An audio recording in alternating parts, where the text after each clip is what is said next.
नाजरीन आदाब, मैं रदा खानम आपका खैर मकदम करती हूँ सियासत टीवी के special program review of newspaper में। सियासत टीवी आपके लिए लेकर आया अखबार से रिलेटेड एक ऐसा प्रोग्राम जिसमें हम आपको आज के अखबारात की अहम खबरों के बारे में बताएंगे। इसमें लोकल, नेशनल और इंटरनेशनल खबरों पर डिस्कशन करेंगे और आपको अहम खबरों की जानकारी भी देंगे। हम इस प्रोग्राम में हर ज़रूरी खबर पर रोशनी डालेंगे, चाहे वो लोकल हो, नेशनल हो या फिर इंटरनेशनल। इस प्रोग्राम में हर खबर की तह तक जाएंगे, क्योंकि कुछ अखबार की सिर्फ सुर्खियां ही बनकर रह जाती हैं या टीवी पर 2 मिनट की न्यूज़ ही हो पाती है। लेकिन हम आपको उन खबरों के बारे में तफसील से बताएंगे। हमारे साथ ही मौजूद हैं अशर यासिर, आपका खैर मकदम है। शुक्रिया। तो सबसे पहले शुरुआत करते हैं लोकल न्यूज़ से। तो इस वक्त जो लोकल न्यूज़ में जो इस वक्त सुर्खियों में बना हुआ है वो है हाइड्रा, और हाइड्रा की कार्रवाई को लेकर हर विपक्षी पार्टी राज्य सरकार पर पूरी तरह से हमलावर हैं, चाहे वो भाजपा की सरकार हो, चाहे वो बीआरएस की सरकार हो, चाहे वो छोटी मोटी पार्टियां हो। हर कोई हाइड्रा की कार्रवाई को लेकर रेवंत रेड्डी की सरकार पर पूरी तरह से हमलावर। आए दिन जो बीआरएस के कार्यकारी अध्यक्ष हैं केटी रामाराव, उन पर हमला करते रहते हैं और उनके जो पार्टी के नेता हैं वो भी उन पर हमलावर रहते हैं। और उन्होंने केटीआर जो है उन्होंने आरोप लगाते हुए उन्होंने कहा है कि रेवंत रेड्डी जो हैं हैदराबाद के लोगों के साथ अन्याय कर रहे हैं। हाइड्रा को लेकर जिस तरह से वो गरीबों के घरों पर बुलडोज़र चला रहे हैं, उनके घरों का ध्वस्तीकरण कर रहे हैं, इस तरह से जो लोग हैं हैदराबाद के वो पूरी तरह से उनसे निराश हो चुके हैं। और उन्होंने कहा कि हैदराबाद के लोगों में रेवंत रेड्डी जो है अराजकता फैलाने की कोशिश कर रहे हैं। उन्होंने साथ ही इल्ज़ाम लगाते हुए कहा कि जैसा कि हैदराबाद के लोगों ने उन्हें वोट दिया है तो उसी तरह से उनको उनके साथ न्याय करना चाहिए, हालांकि वो न्याय न करने के बावजूद वो अन्याय कर रहे हैं। इस तरह के उन्होंने रेवंत रेड्डी सरकार पर आरोप लगाए हैं। इस पर आपका क्या कहना है? बिल्कुल, जिस तरह से आपने बोला कि केटीआर काफ़ी हमलावर हैं। केटीआर ने कल भी एक बड़ा बयान दिया। उन्होंने कहा है कि हैदराबाद के लोगों ने रेवंत रेड्डी को या कांग्रेस को वोट नहीं दिया, इस वजह से वो जो मतलब क्या बोलते हैं गुस्सा दिखाने के लिए कहीं ना कहीं जो यहाँ के सीएम हैं वो जो हैं उनके घर गिरा रहे हैं, और वहाँ के लोग जो हैं जो भी उस जद में आ रहे हैं वो रातों को सो नहीं पा रहे हैं, उनको काफ़ी टेंशन है। हालांकि ये सारी बातें केटीआर ने कही हैं कि उनको काफ़ी टेंशन है, उनको ये डर सता रहा है कि किसी भी वक्त सरकार का बुलडोज़र आकर के उनके घर को गिरा देगा। साथ ही केटीआर ने उनको जो है क्या बोलते हैं सीएम को मतलब एक बड़े बयान में कहा है कि हम आपको चुनौती देते हैं कि आप सबसे पहले जो आपने वादे किए थे 6 जो गारंटियां देने के वादे किए थे, अगर आप चाहते हैं कि हैदराबाद के लोगों के साथ हम हैं जी, ठीक है, अगर हम उनसे संवेदना व्यक्त करना चाहते हैं, हम उनके साथ हैं, मतलब एज ए सीएम अगर बोलते हैं कि रेवंत रेड्डी उनके साथ हैं, तो उन 6 योजनाओं को शुरू किया जाए जी। क्योंकि वो 6 जो आपने मतलब क्या बोलते हैं वादे किए थे इलेक्शन में, वो अभी तक शुरू नहीं हुई हैं। और केटीआर की बात करो, केटीआर जैसा आपने बोला कि केटीआर जब से ये सरकार बनी है तब से कहीं ना कहीं एक अगर मतलब जो है बात ये भी होती है कि एक जो है जो अपोजिशन होता है वो हमेशा क्या बोलते हैं वो होना चाहिए, एक्टिव होना चाहिए। और मतलब ये जो हैं केटीआर, ये जब से जो है सरकार बनी है तब से रेवंत रेड्डी पे हमलावर है। और वहीं कल की अगर बात करें तो कल जब केटीआर जा रहे थे तो उनकी गाड़ी पे कुछ कांग्रेस कार्यकर्ताओं ने हमला भी किया था। उनकी गाड़ी पे चढ़ गए थे, लेकिन फिर भी वो वहाँ से निकले और उन्होंने जो भी विक्टिम है उन लोगों से जा करके मिले वो। और वहीं अगर हम बात करें कि हाइड्रा की, तो हाइड्रा को जो है कल भी यहाँ के जो वो है कोर्ट उसने बोला है कि आप जो भी कार्रवाई करें उसके लिए एक नियम बनाएं। आप बिना नियम के कार्रवाई नहीं कर सकते हैं, उसका एक नियम होना चाहिए। उस नियम के तहत आप सबसे पहले उनको क्या बोलते हैं एक नोटिस दें, और नोटिस देने के बाद कहीं ना कहीं आप उनके ऊपर फिर एक्शन ले सकते हैं। इस तरह नहीं कि आप बुलडोज़र लेके गए और आपने सब गिरा दिया। हालांकि कल भी कोर्ट ने कहा था कि आप जो हैं अगर सैटरडे को नोटिस दे रहे हैं तो संडे जो है वो क्या बोलते हैं एक वो दिन होता है छुट्टी का, तो आप 2-4 दिन के बाद उस पर एक्शन ले। ये नहीं कि आपने सैटरडे को नोटिस दिया और मंडे को आप बुलडोज़र लेके पहुंच गए, ऐसा नहीं हो सकता है।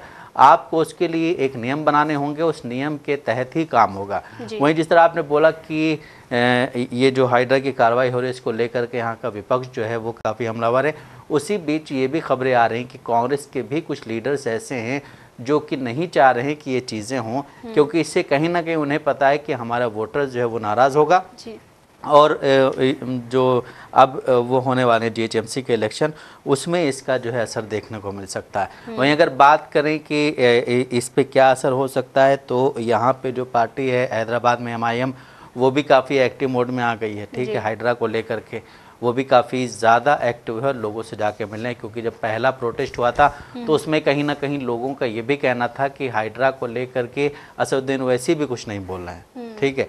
तो अब एमआईएम के लीडर्स भी आए हैं मैदान में। अभी 2 दिन पहले उनके कुछ कॉरपोरेटर्स को जो है पुलिस ने डिटेन भी किया था। तो हिसाब से देखा जाए हैदराबाद में कांग्रेस को इस वक्त कांग्रेस जो है वो हर तरफ से घिरी हुई है। जी, तो देखा जाए हालांकि जो केटीआर है उन्होंने कल कहा कि सत्ताधारी, उन्होंने पार्टी पर एक आरोप लगाते हुए कहा कि सत्ताधारी पार्टी का नारा है कि मूसी से लूटो और दिल्ली में बांटो। इस तरह का उन्होंने एक नारा जो है कांग्रेस के लिए दिया है कि इस तरह का नारा उन्होंने कांग्रेस ने बनाया हुआ है और उनका यही काम है कि वो यहाँ से लूट कर दिल्ली में उसको बांटते हैं। हालांकि देखा जाए तो जो विपक्षी पार्टी है भाजपा भी वो इसी तरह के इल्ज़ाम लगाती रहती है, जैसा कि कंगना रनौत ने सोनिया गांधी पर इल्ज़ाम लगाया था कि सोनिया गांधी को जो कर्जे का पैसा होता है वो हिमाचल सरकार उनकी झोली में डाल देती है। हालांकि हाइड्रा को लेकर जो दिल्ली जो हाई कोर्ट है, हैदराबाद जो तेलंगाना का हाई कोर्ट है, उन्होंने फटकार भी लगाई थी। तो बात करें दूसरी तरफ महाराष्ट्र के पुणे में एक हेलीकॉप्टर क्रैश हो गया है और इस हादसे में 3 लोगों की जान जा चुकी है। उसमें 2 पायलट और एक जो है एएमई थे सवार थे, जबकि इसमें कोई यात्री सवार नहीं था। हालांकि देखा जाए तो कई दिनों से इस तरह के हादसे सामने आ रहे हैं। देखा जाए तो कहीं कहीं हेलीकॉप्टर क्रैश हो जा रहे हैं और इसमें ये सबसे बड़ा सवाल ये उठता है कि इसकी पूरी जाँच क्यों नहीं होती है कि इस तरह के हादसे सामने क्यों आ रहे हैं, क्यों हेलीकॉप्टर क्रैश हो रहे हैं। हालांकि इसमें कई लोगों की जान भी जा रही है और सभी लोगों की जान बहुत ही ज़रूरी है और बहुत ही महत्वपूर्ण है। अगर देखा जाए तो इसमें एक महाराष्ट्र के शायद एक नेता भी जाने वाले थे। महाराष्ट्र के एक नेता हैं जो कि क्या बोलते हैं एनसीपी अजीत पवार गुट के हैं, वो भी इसमें सफ़र करने वाले थे। उसने पुणे से उड़ान क्या बोलते हैं उड़ान ली थी और यहाँ मुंबई आने वाला था। अगर वो मुंबई आ जाता उसके बाद जो है वो उससे जो है पुणे जाते। लेकिन अगर वहीं बात करें कि ये हेलीकॉप्टर क्यों क्रैश हो रहे हैं, इसमें जो रिपोर्ट आई है वो ये आई है कि हेलीकॉप्टर ने सुबह तकरीबन 7 बजे उड़ान भरी, वो जो है क्या बोलते हैं हवा में उड़ा था। उसके बाद फिर वहाँ पे कोहरा ज़्यादा था, उस कोहरे की वजह से कहीं ना कहीं संतुलन खराब हुआ और उसके बाद वो वहाँ पे क्रैश हो गया। वहीं अगर बात करें कि अगस्त में भी इस तरह की घटना हुई थी, इसमें 4 लोगों की मौत हुई थी। और इस तरह की जो वारदात बढ़ रही हैं उसको लेकर के गवर्नमेंट को कुछ करना चाहिए, क्योंकि मतलब अगर आप कोहरे की बात करें तो कोहरे की वजह से काफ़ी ज़्यादा मतलब इस तरह के केसेस सामने आते हैं। जिस तरह से अगर हम ईरान के जो वो थे क्या बोलते हैं राइसी, उनका भी ले सकते हैं, उनका भी कोहरा ज़्यादा था, उस वजह से उनका जो वो था हेलीकॉप्टर वो क्रैश हो गया था, ठीक है। तो कोहरे की वजह से इन चीज़ों की वो जो होती हैं संभावनाएं बढ़ जाती हैं, क्योंकि कहीं ना कहीं आपको कुछ ना कुछ टेक्निकल चीज़ें ऐसी होती हैं जो नहीं हो पाती, आप सामने दिखता नहीं सही से, ठीक है। तो काफ़ी सारी चीज़ें होती हैं। वही अगर बात करें कि अजीत पवार गुट के जो मंत्री हैं वो रायगढ़ से हैं और वो भी इस हेलीकॉप्टर में सवार होने के लिए जा रहे थे, वो तैयार बैठे थे, लेकिन पुणे से जब उसने उड़ान भरी है तो वो जो है वापस फिर उड़ नहीं पाया। अगर वो मुंबई आता तो मुंबई से फिर वो उससे वहाँ जाते, ठीक है। तो ये जब अभी जैसे हुआ अगस्त में हुआ, 4 लोगों की मौत हुई थी, अभी 3 लोगों की मौत हुई है, तो मतलब देखा जाए 2 महीने के भीतर ही 7 लोगों की हेलीकॉप्टर क्रैश होने से मौत हो चुकी है। जी, अब बात करते हैं राम रहीम की, जो डेरा सच्चा सौदा के प्रमुख हैं गुरमीत राम रहीम, उनको एक बार फिर से पैरोल मिल चुकी है और वो जो है जेल से बाहर आ गया है। इससे पहले जो है पैरोल के लिए राम रहीम की ओर से मुख्य निर्वाचन आयोग को एक आवेदन दिया गया था और एक ये जो प्रक्रिया होती है, उससे पहले जब आप ज़मानत पर आना चाहते हैं उससे पहले आपको मुख्य निर्वाचन आयोग को एक आवेदन देना होता है, क्योंकि अभी विधानसभा चुनाव का समय चल रहा है। हरियाणा में विधानसभा चुनाव होने वाले हैं 5 तारीख को और इसी कड़ी में जो गुरमीत राम रहीम है उन्होंने आवेदन दिया है, तो उसके बिना पर उनको ज़मानत भी मिल चुकी है और वो जेल से बाहर भी आ गया है। हालांकि कयास लगाए जा रहे हैं कि जो उनका बाहर आना है वो कहीं ना कहीं चुनाव से रिलेट है और उन्होंने हालांकि एक दावा किया है कि उनके जो पिता हैं उनकी पुण्यतिथि है, इसीलिए उनको बाहर आना था। हालांकि उन्होंने कई और भी कारण दिए थे। बिल्कुल, जिस तरह से अगर हम बात करें बाबा की, तो आज बाबा बाहर आ गया है। और मतलब ये ऐसे वक्त हैं जिस वक्त जो है हरियाणा में चुनाव होने वाला है, 5 तारीख को चुनाव होगा। और वहीं बोला जा रहा है कि 5 तारीख को डेरा के जो प्रमुख हैं उनके पिता की पुण्यतिथि भी है। जी जी जी। और यही अगर आप मतलब आप देखें तो जब पंजाब में इलेक्शन होने वाले थे उससे भी 3-4 रोज़ पहले बाबा बाहर आया था, ठीक है। वहीं अगर बात करें बाबा के जो जेलर हैं उनको भी बीजेपी ने टिकट दिया था, जो उनको बार बार बाहर करते थे। और मतलब 2017 में जब से बाबा को जेल हुई है, सज़ा हुई है, उसके बाद से बाबा को 10 बार मतलब जेल से पैरोल या फरलो पे वो बाहर आ चुका है, ठीक है। और मतलब अगर देखा जाए तो 255 दिन बाबा जो है जेल से बाहर रहा है, ठीक है। अब जो आने वाला टाइम है वो अभी ऐड नहीं किया गया है, क्योंकि आज ही वो बाहर आएगा। अब आप देखें कि एक तरफ जो है आज क्या बोलते हैं, गांधी जयंती है। गांधी जी ने बोला था कि हमारी जो भी बच्चियां हैं, महिलाएं हैं, वो जब तक खुले आसमान के नीचे आराम से चल नहीं सकती बिना छेड़खाने के, जब तक हम आज़ाद नहीं हैं। वहीं एक तरफ बाबा है जिसने रेप किया है, उस पर जो है रेप और हत्या का केस भी चल रहा है, उस पर सज़ा भी हुई है, लेकिन वो बार बार बाहर आ जाता है। तो हम देख सकते हैं कि हमारी कानूनी प्रक्रिया या फिर कानूनी प्रक्रिया जो होती है उस पर जो पॉलिटिकल एक दबाव होता है वो कितना ज़्यादा है। बाबा जो कि मतलब जिसने एक नहीं कई बच्चियों के साथ रेप किया था, कई मर्डर में उसका नाम शामिल था, उस पर जो है सज़ा भी हो गई उसे, ठीक है। सुनवाई हुई, उसके बाद सज़ा हुई, वो जेल गया, लेकिन वो 10 बार बाहर आ चुका है। वहीं अगर देखें तो दिल्ली से मतलब जो दिल्ली में दंगा हुआ था उसमें कई लोग ऐसे भी, उमर खालिद वगैरह, जो अब तक जेल में ही हैं, उनको बाहर आने का टाइम ही नहीं दिया जा रहा, वो बाहर ही नहीं आ पाए। तो इससे आप ये भी समझ सकते हैं कि इस वक्त जो हमारी अदालत है या अगर बात करें अदालती कार्रवाई पे, तो उस पर पॉलिटिकल प्रेशर बहुत होता है, ठीक है। अगर आप ये बोलते हैं कि पॉलिटिकल प्रेशर नहीं है तो फिर ये बाबा बाहर क्यों आ रहा है? आप जब भी देखें कि पंजाब इलेक्शन हो तो भी बाबा बाहर आ जाता है। अभी कुछ टाइम पहले हरियाणा में क्या बोलते हैं इलेक्शन हुआ था कुछ सीटों पे, तो भी बाबा बाहर आ गया था। अब फिर हरियाणा में इलेक्शन होने वाला है तो भी बाबा बाहर है। तो इसका मतलब क्या है कि आप कहीं ना कहीं उसको जो है अपने वोट के लिए इस्तेमाल कर रहे हैं बाबा को। और बाबा मतलब बाबा के जो भक्त हैं उनका भी एक वो होता है कि बाबा बाहर आ रहा है तो वो उससे मिलने जा रहे हैं, फिर बाबा उससे कह रहा है कि वोट उसको देना, ठीक है। ये सारी चीज़ें होती हैं इसमें। हालांकि कोर्ट को सख्त होना चाहिए, कोर्ट सख्त हो, और इतनी ज़्यादा पैरोल जो मिल रही है, फरलो मिल रही है, वो नहीं मिलनी चाहिए, क्योंकि आप एक रेप के आरोपी हैं। आप पे कोई ऐसा छोटा मोटा केस नहीं है, रेप और हत्या के आरोपी हैं आप। और आप इस तरह से बार बार बाहर आ रहे हैं और आप जा करके ये बोला जाता है कि बाबा कहीं भी सत्संग नहीं कर सकता, कुछ नहीं कर सकता है, लेकिन देखा जाए तो वो हर कुछ कर रहा है, ठीक है।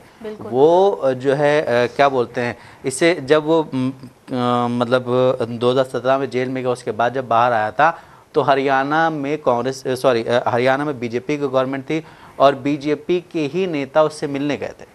उन्होंने ये बोला कि हम बाबा से आशीर्वाद लेने गए थे। अब आप ये बताएं कि एक रेप और हत्या का आरोपी है जिससे आप आशीर्वाद लेने जा रहे हैं, ठीक है। तो इससे कहीं ना कहीं नज़र आता है कि बाबा पे जो है पॉलिटिकल वो बहुत है, ठीक है। अब बाबा जो है वो जब जेल गया उसके बाद वो 10 बार बाहर आ चुका है, 255 दिन वो बाहर बिता चुका है। वही उमर खालिद जैसे लोग जो हैं वो जब से जेल गए आज तक बाहर नहीं आए हैं, उनकी ज़मानत को हर बार कुछ न कुछ करके रद्द कर दिया जाता है। तो ये कहीं ना कहीं देश में जो कानूनी प्रक्रिया है, जो अदालती प्रक्रिया, उस पर कहीं ना कहीं एक क्या बोलते हैं पॉलिटिकल जो दबाव होता है वो दर्शाता है। जी जी। तो जैसा कि आपने बोला कि इससे पहले भी बाबा राम रहीम को पैरोल दी जा चुकी है।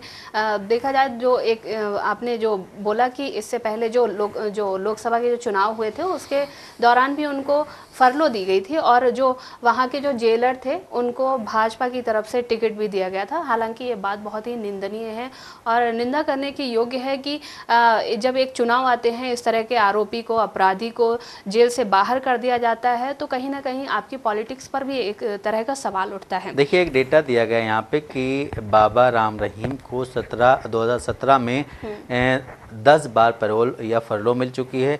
अब तक 255 दिन के लिए गुरमीत राम रहीम बाहर आ चुका है। और वहीं अगर बात करें 24 अक्टूबर 2020 को बीमार मां से मिलने के लिए 1 दिन के पैरोल मिली थी। 21 मई 2021 को बीमार मां से मिलने के लिए 12 घंटे के लिए बाहर आया था। पंजाब विधानसभा चुनाव में 7 फरवरी 2022 को 3 हफ्ते की फरलो पे वो जेल से बाहर आया था। वहीं 17 जून 2022 को 30 दिन की पैरोल मिली थी। 19 जून को हरियाणा के शहरी निकाय चुनाव थे, जैसा मैंने पहले ही बोला था।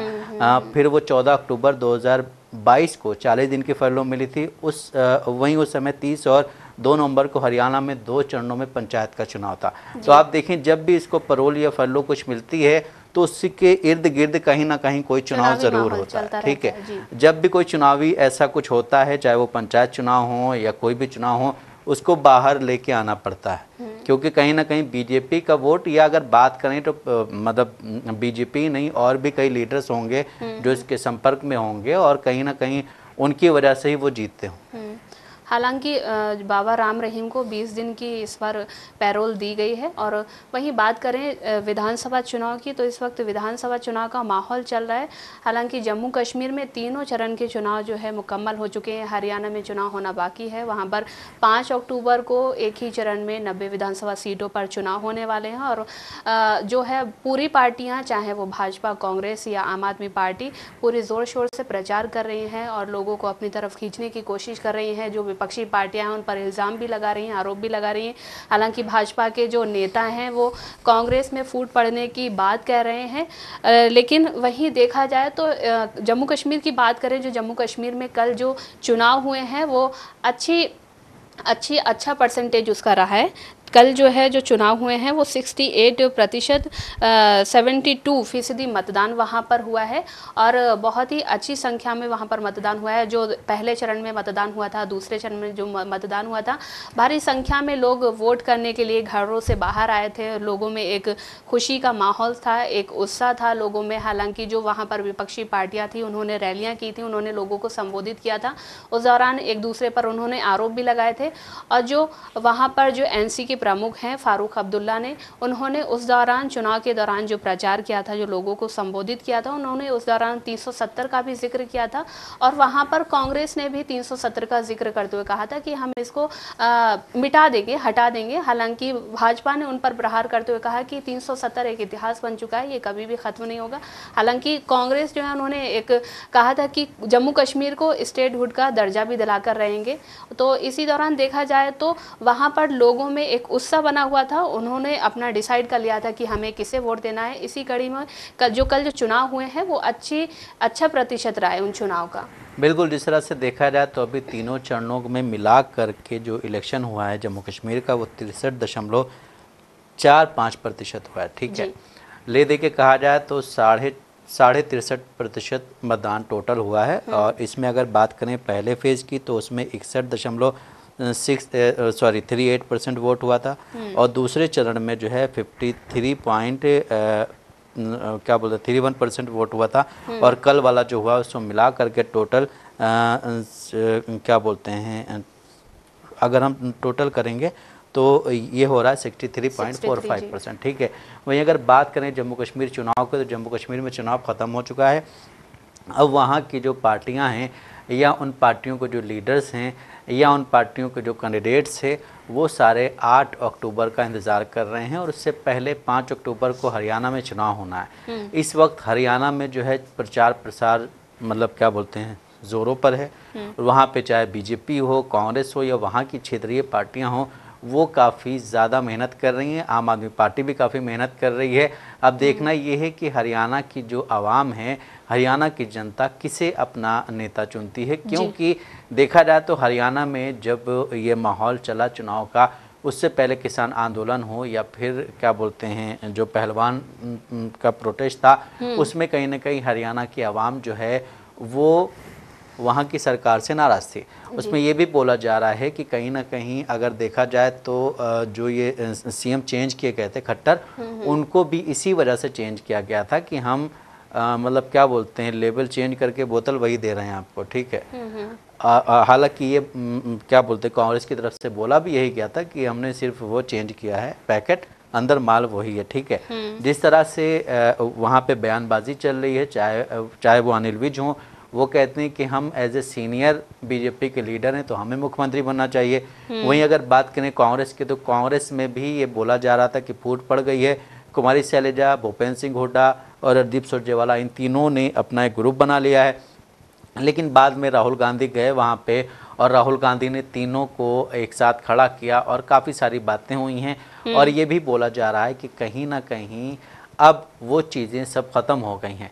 लेकिन अगर बीजेपी की बात करें तो बीजेपी कहीं ना कहीं अभी भी इस मुगालते में है कि कांग्रेस की इस फूट को जो है हम किस तरह से अपने मतलब अपने फ़ायदे के लिए ले सकते हैं, ठीक है।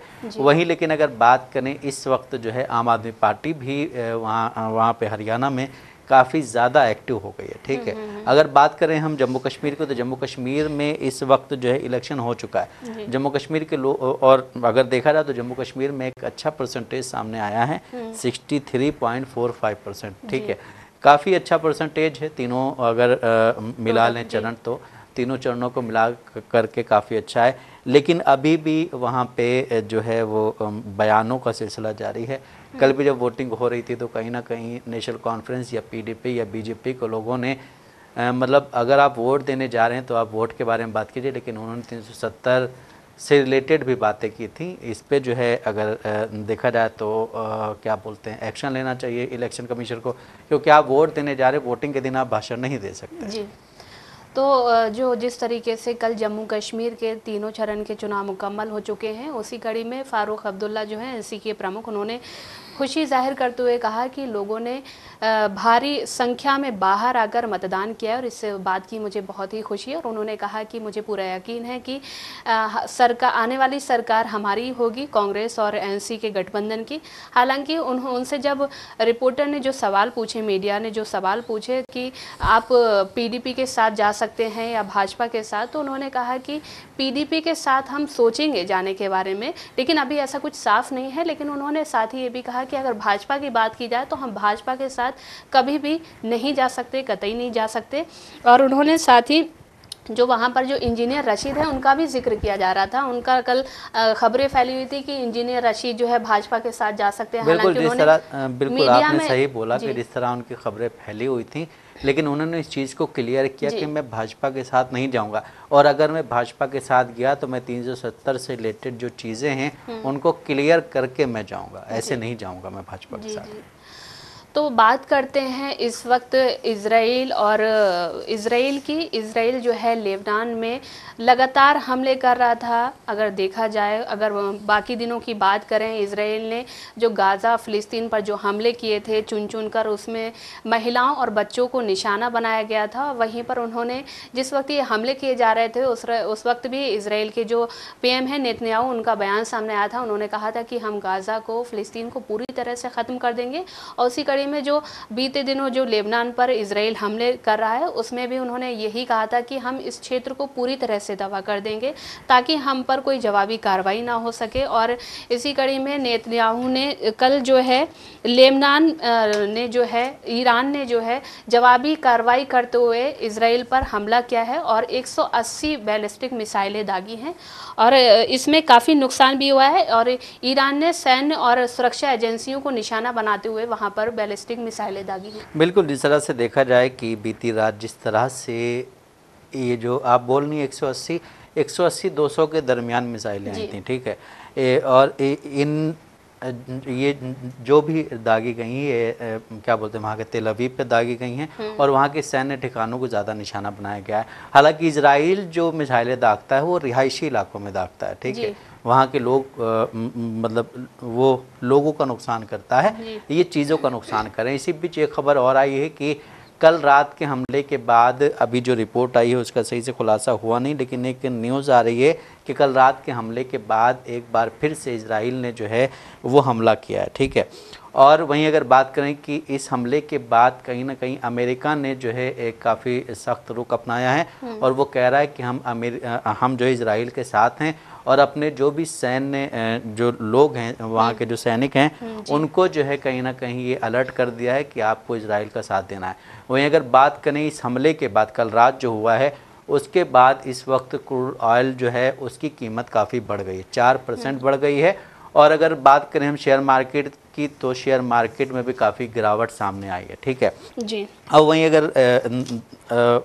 अगर हम देखें तो ये कहीं ना कहीं जब ये हमला कर रहा था लेबनान पे इजराइल और क्या बोलते हैं मतलब ये जो हमले इस तरह से जारी थे, उसमें कहीं ना कहीं जो हमारे जो और भी लीडर्स हैं और भी देश के लोग हैं वो उतना खुल के नहीं बोल रहे थे, लेकिन जब कल ईरान ने मिसाइलें दागी हैं तो वो लोग खुल के बोल रहे हैं। वो लोग उस चीज़ को बता रहे हैं कि ये कहीं ना कहीं अनएक्सेप्टेबल है, ठीक है। लेकिन वहीं जब इजराइल इस तरह के हमले कर रहा था तो उस वक्त किसी को भी होश नहीं थी, ठीक है, क्योंकि ये देखा जाता है कि अगर एक ताकतवर मुल्क है, उसके साथ उसके पास इकोनॉमी अच्छी है, उसके पास हथियार अच्छे हैं, तो दुनिया के जो और भी लीडर्स हैं और भी देश के लीडर्स हैं वो कहीं ना कहीं उसके पक्ष में ही बोलते हैं, ठीक है।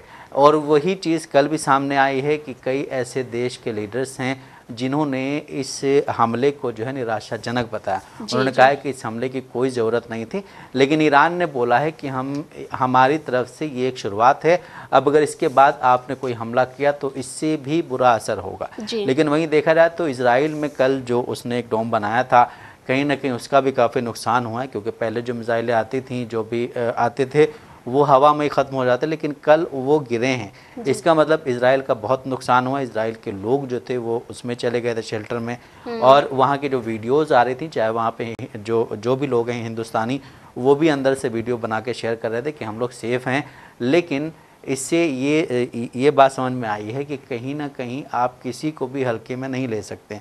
इजराइल ने जिस तरह से हमले किए लेबनान पे, यमन पे और गाज़ा पे, उसका कल जब एक रिएक्शन हुआ तो उससे पूरी दुनिया में ईरान को कहीं ना कहीं एक क्या बोलते हैं विलेन के तौर पे बताया जा रहा है। जी, तो जो इज़राइल पर जो हमला हुआ है कल, तो उस पर जो नेतन्याहू है, जो वहाँ के पीएम हैं, वो बहुत ही भड़के हुए, उन्होंने चेतावनी देते हुए कहा कि आपने जो हम पर हमले किए हैं इसका खामियाजा बहुत ही बुरा होगा, आपको भुगतना पड़ेगा।